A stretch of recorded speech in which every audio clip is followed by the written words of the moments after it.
Hey guys, this is Lil RJ with another video, and this right here is episode 7 of the TeamMillionzOfDollaz show. And this episode today was created by my close personal friend Pablo Shari, the Pablo Shari. And yeah, man, thanks for the questions, and here we go. Like I said before, send your questions, your topics, suggestions, all kinds of stuff that is personally and professionally needed to make this channel successful. So go ahead and do that, guys, for us. And we appreciate it. Thank you. And shout outs, we'll do a shout outs video soon, so stay tuned for that. And yeah, that's it. First question is, what are my thoughts on Ryback and Brodus Clay? Terrible and good. Brodus Clay, bad. The Funkasaurus gimmick I thought was funny at first. It was funny at first. You know, I thought it was amusing. You know, they had Naomi Cameron. Not that big of a Cameron fan, but Naomi, oh yeah. Chocolate. But, Brodus Clay, Brodus Clay, I thought this was funny. The gimmick. But the dancing, the announcing, the moves, all became stale to me at a certain point. And I'm not into Brodus Clay or his character no more. Because, 1, he can't wrestle. 2, he's half-assed on the mic. And 3, I mean, his moves, like I said, his act is stale.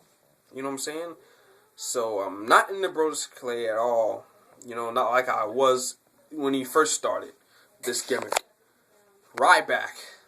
Now, everybody knows, everybody and their mama knows that I'm a big Ryback fan. And I love Ryback, and I go crazy for Ryback. How far do I see these guys going? That's the second part of the question. Well, Brodus Clay, I see him mid-card at best. I do. With this Funkasaurus gimmick, mid-carder at best. With Ryback's character, definitely, whether he's heel or babyface, Ryback, he's going to surpass the mid-card level, and he's going to be a main eventer. I see it. Hell, I see Ryback WrestleMania next year, or maybe the year after that, you know, maybe fighting for the World Championship. So I definitely see Ryback. Ryback's going to be the man next year.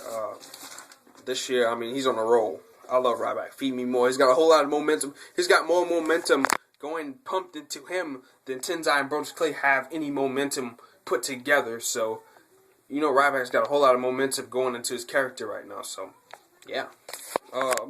Question number 2. What's my favorite comic book character? My favorite comic book character, I have to say, is Spider-Man, but honorable mentions, Flash, the Green Lantern, the whole original Justice League team, plus the Green Arrow, Daredevil, Elektra's sexy as hell, so yeah, the X-Men, of course, the Punisher, not really a big Punisher fan on the comic book, but on screen. The first movie, yeah, I love that, so I guess you could say the Punisher, but not a big fan of his comic books.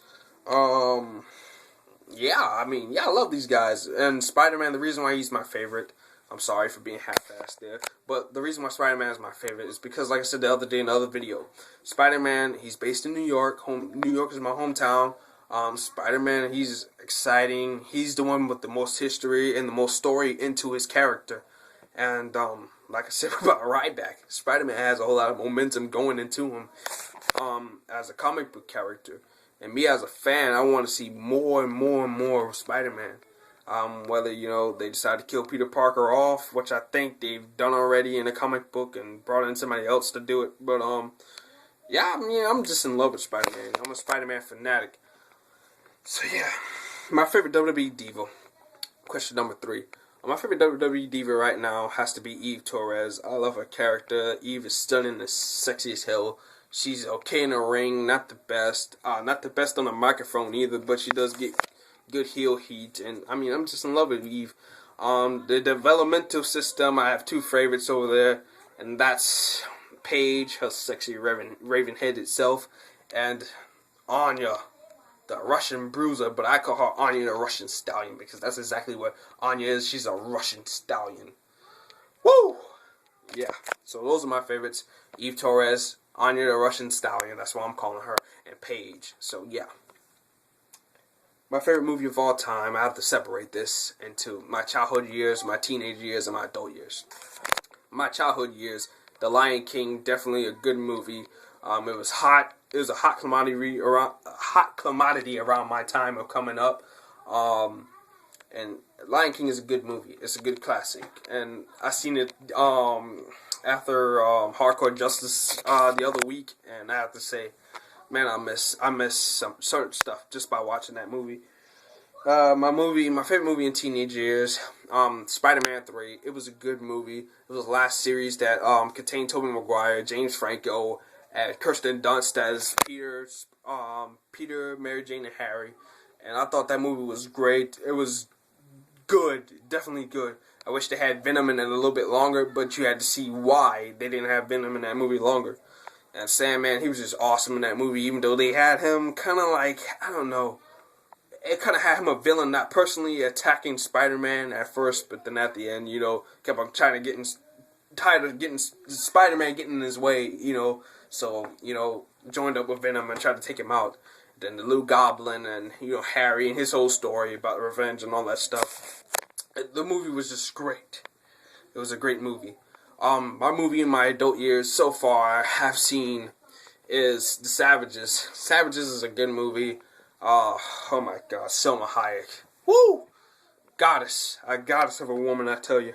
I never really cared for the main characters. I love Selma Hayek and Benicio del Toro. I love that guy. He is just a great villain, a great bad guy, and I love Benicio del Toro and anything he does because this guy is an amazing actor, amazing villain. This guy should be considered to do some villains for Marvel or DC in the future. I am telling you, Benicio del Toro, villain of a lifetime. This guy is just amazing. I thought Neil McDonough had to be one of the greatest villains ever in a movie.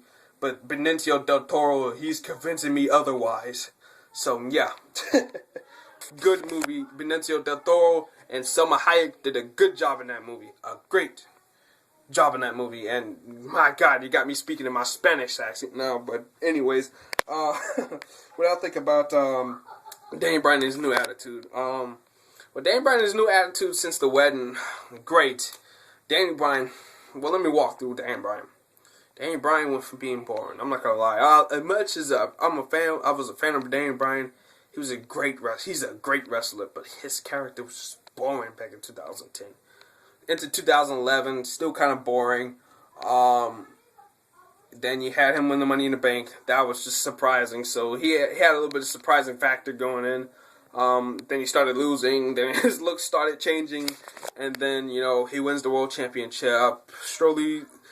Slowly starts to develop a cocky attitude, and becoming a cowardly heel. Then the night after WrestleMania, the yes chant started. Yes, yes, yes, yes, yes. And then he was super over with the fans with that. And then, when Raw 1000 had to kill his momentum, I think, in my opinion. But once I realized I said they kill his momentum, Daniel Bryan, his ovation, as soon as he hits, his Titantron can hit before his music hits, and that's how much of a reaction this guy gets. The crowd goes crazy as soon as da-da-dun hits. I mean, they're just going crazy. Yes, yes. Some saying no still.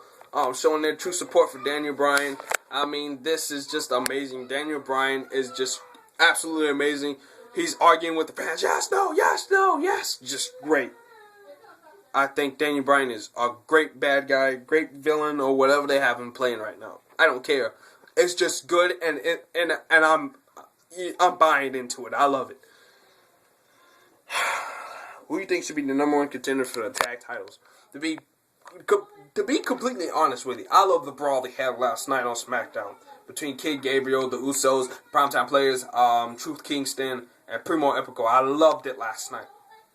And to be quite honest with you, I wouldn't think it wouldn't be fair to pick one team over the others. So what I'm gonna say is, I think personally they should have a 5-pack tag team title elimination match at Night of Champions for the belts. So that's my thoughts on that. I think it's going to be great. But otherwise, if I did have to pick one team, it would be Tyson Kidd and Justin Gabriel, because those two are interesting together and they're a wild card. And, yeah. The team I would really love to see take the belts from R-Truth and Kofi Kingston, though, is the Usos. Primo Epico already have, you know, the tag titles. Primetime players need to wait a little bit, in my opinion, because, you know, they had the back burner with AW, but even though they're great without him, but they still had the back burner with him, so I think you need to shove them to the side a little bit. Let the Usos win the belts. I mean, because the Usos have been there since 2010 and they haven't won anything yet, and it's 2012. It's the second half of 2012 is here, and the Usos haven't won anything yet. I think you need to put the belts on the Usos and call that, you know, and maybe have the primetime players take it from them like the end of the year or something. So yeah, that's what I think they really need to do. If I was given a WWE contract, what would be my character, signature, my character name, my signature, and my finisher, and who would be my manager? Well, first of all, my character name would be Lil RJ, of course. I would have two personas. My babyface persona would be like a cocky babyface, kind of like Kenny King. You know, in TNA or Ring of Honor, you know, Kenny King, you know, just Kenny King. I have a character similar to his, but, you know, they won't be calling me a Chippendale or whatever. But, you know, just flirty with the ladies, I guess you can say. I kind of have, like, that gimmick. I won't have too much of a gimmick, but I have, like, a personality where everybody knows my name. You feel me? And I know how to get a crowd pumped up. I know how to talk on a microphone because I've been watching wrestling for years. And I just take up stuff from The Rock and Stone Cold and Triple H. And I just display it, you know, in everything I do. Whether it's talking to you guys on camera or I'm talking to somebody else. And plus I'm not a wrestler. Okay? I've been in a ring ever since I was 10 years old. So I'm not a wrestler. You know? And my finisher moves will be the little RJ slam, a lift and side slam, kind of like The Rock, and but set up with a little leg trap, and bam, you know, on the skull. My other move would be Novocaine, part 1. It'd be, I'd get him up like an F5, I'll sling him off my shoulders like Brock does, and their face would connect with my knee like a GTS. And when their face connects with the knee, I grab their arms for a double arm underhook neck breaker, corkscrew neck breaker. Kind of like John Morrison. It's kind of like the Future Shock and John Morrison's corkscrew neck breaker put together. And I call it Novocaine Part 2. And then my submission move would be this full Nelson chicken wing. So yeah, and I call that the New York's NYC Pop. So yeah, but my heel persona would be the $1 Billion Kid, Lil RJ. And that'll just basically be like kind of something parodied from the $1 Million Man, Ted DiBiase. So you get the gimmick if you know who I'm talking about, which a whole lot of people should because he's a legend. So yeah. The only thing that would be different is my primarily signature move would be the Dream Crusher, what Ted DiBiase used to use, the Cobra Clutch leg sweeper. So yeah. And yeah, I'll have a title belt of my own that says the $1 Billion Kid or the $1 Billion Champion or something on it. But yeah, that's, you know, and who would be my manager, excuse me. In my heel persona, it would be the $1 Million Man, Ted DiBiase, but if I'm, you know, regular old RJ, it would be Mia Yim if they brought it to the WWE, Sarah Del Rey, you know, which I think they already have, and Paige or Anya the Russian Bruiser or Eve. I can't decide which one would be my manager because I love them all, so yeah, it's pretty hard to kind of figure out, but yeah. And my favorite urban model, last question. My favorite urban model, definitely right now, is Crystal Solis. She's got a body like a goddess, and yeah, I love Crystal Solis. But honorable mentions, definitely Cubana Lust, Cuban Luxury, Miss Juicy, Cubana, yeah, I already said Cubana Lust, Delicious, of course, and Hoops. So yeah, and you can't argue with that list, and or Nona Malone. See, you can't argue with that list right there. But thank you, Pablo, for the questions. The rest of you guys, send any questions, your topics. Don't hesitate. Just send it to us, and we'll answer it. Follow us on Twitter, TeamMOD, and this is the RJ with another video representing Team Millions of Dollars, Millions of Dollars, Millions of Dollars, and what? Peace out. Episode 7. Peace out. Success. Peace.